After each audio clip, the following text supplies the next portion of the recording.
All right, so welcome to the exchange. So, first and foremost, I'm not a financial advisor. I'm just here to give you my opinion on what I see in the stock markets. Looking to the left to see what has happened, then looking to the right to see what may happen. Do your own due diligence. Make sure you invest money in things you know about. If you don't know, invest in yourself and learn. That's the best way you can make money out here and have some security in these markets. So, let's look at what happens to stock markets so we can get a better idea and some security in exchange. Welcome to the Exchange Show. All right, let's get started. Let's get started. First and foremost, let's start out with there we go, Spy. So this is like the third time recording this video because of tech issues here on my laptop. But essentially, I'm looking for Spy to continue up only for a little bit further.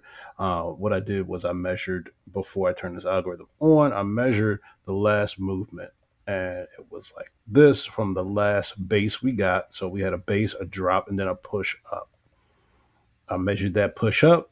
I'm taking it over here, putting it at the bottom of our last movement. That's going to give me my take profit up here at 569. I'm not going with a 570. I'm trying to be a little bit more realistic because I want my take profit to be hit. I don't want to just sit there and wait for it to go up and down, up and down. I want it to get hit early.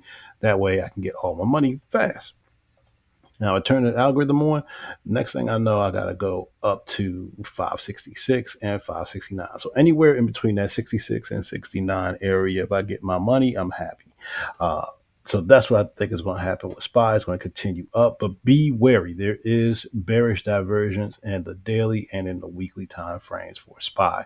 So next thing is going to be Bitcoin. Currently, we're at 57,000.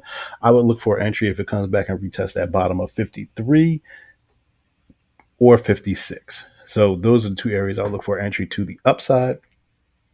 I would play it with either buying Bitcoin itself or BITO. That is an ETF that tracks this as well. And just look, you see we are here under the 48, the 100, the 14, the 9, and now the 200. We have a strong rejection off of this level. Usually, if you get anything under the 200-day moving average, historically, that's a good sign, and you most likely will be in profit soon. The only question is, how far down will it go when it's under the 200-day?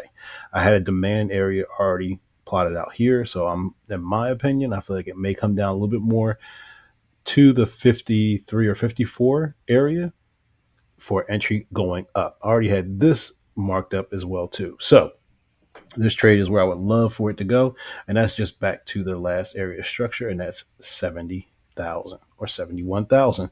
So next, let's talk about Tesla. Tesla did everything we wanted to do. It went to our area we were talking about, and that was 232. It said, I like it, but I'm going higher. It went to our next area of 250. Now that we're there, where can it go next? Well, if you just go to structure, it could go up to here, 263.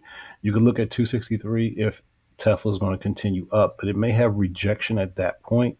So we're going to put a resistance there. If it breaks that resistance at 263, look for 293. But it may come down because it has two gaps. The gaps are in the 213 to 217 area and around our last area that was resistance, which is 232. So be wary. If it comes back, it may fill these gaps and continue up. But the summer run for Tesla is real. So let's talk about one more. I'm actually talking about two more things, and that's United Airlines. United Airlines is looking pretty bad. I'm looking for it at least to hit this 200-day moving average here at the $44.17 range. If it continues past there, because there is a gap there, the earnings area is down here as well at $41. It's currently at $47. So this could be a good play to come down at least to the 200-day moving average. And that's $44. Currently, we're at a place where there could be support. So you want to make sure before you jump in, you're looking at all the angles. I personally feel like it's going to come down more because there is a gap in this demand area here. Let me move this out so I can see it better. There is a demand area. So we'll mark that up as well. And that's this. and that's between $40 and $42. So this matches up great for a downward play. We already had a head and shoulders pattern on top. We had a sell signal on that last area of this right shoulder, and it's going down. So let's continue to look at Snapchat. Snapchat has a M pattern. This M pattern is going down too. Sorry, that's an alarm supposed to be doing something. But once again, this is the third time I'm recording this video, so hopefully it goes through this time. Now we're looking at this one snap to come down again to the 200-day moving average, and it has a gap there as well. With that being said, that was it for the exchange this week. Hopefully this one works, and I'll see you next week for another episode.